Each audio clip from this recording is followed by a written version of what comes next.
Hello and welcome to Spotlight Indie. Here we like to champion indie voices and creatives, and we've got loads of videos on all kind of aspects of being an indie creative, from how to write and publish great stories and how to market them as well. There's so many different things that go into writing stories that we thought it would be good to talk about as much of the different parts of the process as we can. So today, that's how to come up with awesome ideas for your stories. If there's any particular part of the writing and publishing process that you want to know more about, let us know in the comments. Now, first things first, we are now officially entering the idea zone. And there are no bad ideas in the idea zone. There is no judgment. We are coming up with ideas and we want to be excited, so we are unlocking our full creativity here and just going for it, and it's going to be super fun and awesome. There are so many ways that you can brainstorm story ideas, and we're going to go through one together in a minute. But before we get to that, I wanted to mention a couple of other ways that I get ideas. First is keeping an inspiration library. If you can, have a place where you note down anything that strikes you as interesting or that could make a good story. This could be a big single document like a Google Doc or something like Notion, or it could be an actual notebook. I actually also sometimes text myself on WhatsApp with little notes and ideas for dialogue or characters so that I don't forget them when I'm out and about. The point of this big library of inspiration is, for one thing, to make sure that we don't forget anything, but then also our mind can keep working on these ideas in the background, and it might throw some things together in ways that we didn't expect, and boom, we have a fantastic story idea. This is actually how I ended up coming up with the idea for my first book, Windborn. I'd written down a note about warriors possessed by demons that gave them superpowers, and then that idea suddenly smashed together with a shield maiden, and there was Edda, the main character. The story evolved from that first spark, but it was thanks to my inspiration library that it came about at all. Another way I come up with stories is something I like to call getting the wrong idea. Sometimes I will glance at something like a book or an essay or a film, and I'll make a bit of an assumption about what it's about just based on like the title or the cover, and maybe I just saw it out the corner of my eye and I thought it was about something completely different, and then when I've investigated further I suddenly realized it's not about that thing, but like the thing I thought it was about. Damn, that's an awesome idea. And then in it goes to the inspiration library. One example I have of this is that I saw an article talking about the story Vera Historia, meaning a true story. It was written by Lucian of Samosata in the 2nd century CE, and it's a story about Lucian and his travel companions getting caught up in a whirlwind and going to the moon and their adventures there. But because of the article, the headline and how the article was phrased, which I can't remember off the top of my head, I thought it was about some prehistoric space opera. So now I have a little section in my head for a story which is a Neolithic space opera with world-hopping hunter-gatherers and Stone Age tech. Now, both of these methods are amazing, as they can strike at any time, but they can also be a bit passive. So let's try and get some more active idea generation, and we're going to do that by taking a page and some dice from tabletop RPGs. You know we love our TTRPGs here at Spotlight Indie. They're fantastic fun and they're great for your creativity. If you're a fan of TTRPGs yourself, you might have seen that they have many tables for you to roll so that you can get like a random answer for something, like if that's a random reason your character is adventuring or a random amount of loot. And you can also see these with solo RPGs because they've got loads of different kinds of tables like that to give you inspiration on what happens next and what happens if it's like likely or unlikely and things like that. So rolling on these tables gives you enough of a spark to your creativity to lead you into the next part of the story, but we can also use them to come up with an entirely new story idea. So all we're going to do is make ourselves a random table, and then we're going to roll. You can fill this table with whatever you like, whether that's your favourite tropes, or some random words and phrases, or like the genres that you want to write in. Anything, really. Here's one I made earlier. We've got a short selection of genres, although I'm sticking mainly with kind of fantasy kind of genres because that's my jam. And then we have a longer list of other words and phrases that I thought sounded interesting. So we'll roll once for the genre and then twice on the longer word list. In a moment we'll roll to get some completely new ideas, and you'll see that we also have there one that I rolled earlier. We have heist, gardener, and magic transit system. I'm sure you can see already how this is going to spark ideas that we can run with. I'm sure you've already got one buzzing around in your head after reading those things. So if we like this and want to see where this goes, we can start digging into it and asking questions of those points. What are they stealing? Is the gardener the main character or the object of the heist? as there is a gardener central to the plot, is that how the magic transit system works? Is it trees? Is it roots based, seeds based, mushroom based? Do they use the magical transit system as part of the heist? So does that mean there's a secret part of the transit system that can only be accessed by like a certain class or organization that the protagonists have to hack into? Or is the transit system what they're seeking to overcome? Does the magic in making the transit system work mean that the citizens of the city are being controlled or surveilled?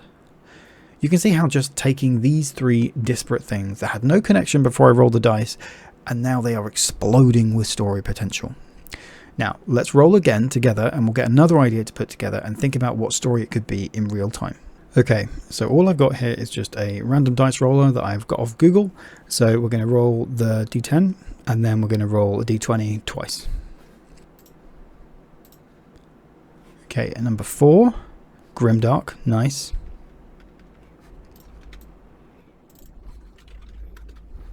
Now for a D20, first one is a 19, Gardener. Let's do that one again because we got Gardener before. 20, Hunter-Gatherers. Okay. Gatherers.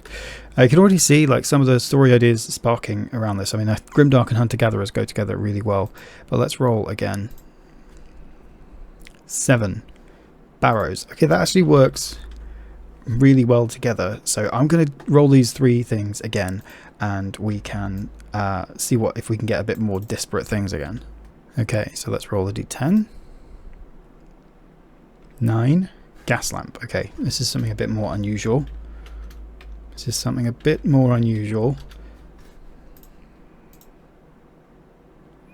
9, Engineer Goblins. Okay.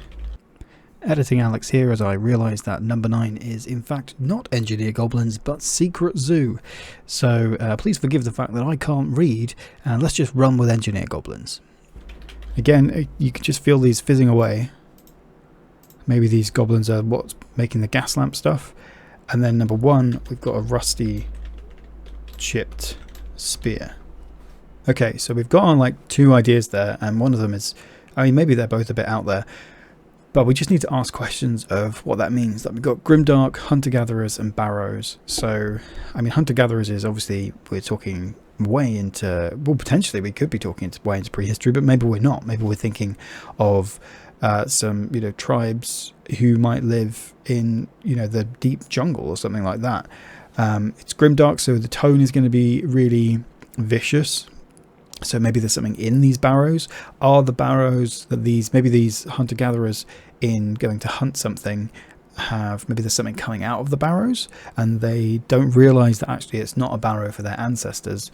So it's like some ancient evil like entity, god, demon thing that they've been, maybe a different sort of tribe of hunter-gatherers has been worshipping that entity, and since they've kind of fallen away or moved away, it's now coming out for blood. So then there's a bit of a mystery there as they discover that what they think is a ghost is something a bit more aggressive as it comes out and hunts them in the jungle. So that's just one idea there. And the great thing about these kinds of creativity exercises is like try and come up with like 10 different ideas that it could be. Don't be afraid to be like have a bad idea, but try and come up with like loads of ideas. Like if you come up with 10 and you know that like you're not going to use most of those ideas, then you don't worry about whether they're good or not, and then you sort of strike gold on it, and the one that you develop out of those 10 actually is something really interesting and different because it wasn't necessarily your first thought. Now let's take a quick look at Gaslamp, Engineer Goblins, Rusty Chipped Spear. Okay, so I think that's a completely different like setting from what we were just talking about. If we're talking like deep Amazonian jungle versus, I mean, maybe it's not though, right? So Gaslamp, Engineer Goblins, Rusty Chipped Spear. How do we work those 3 things together? So if it's a Gaslamp sort of steampunk kind of setting, then I mean my first instinct when I talk about is that Engineer Goblins are the ones that enable this, but maybe they're kind of a subjugated class. They're enslaved to make these things work. They're the only ones that can because they're so small. But then if we push past that, maybe the goblins are like an upper caste. They're actually an aristocracy of engineer goblins, and everybody else has to kind of do what they say. because the goblins are the ones that came up with this whatever powers this gas lamp technology. The goblins are the ones that made it happen. So how do we then fit a rusty chipped spear into that? So what is this?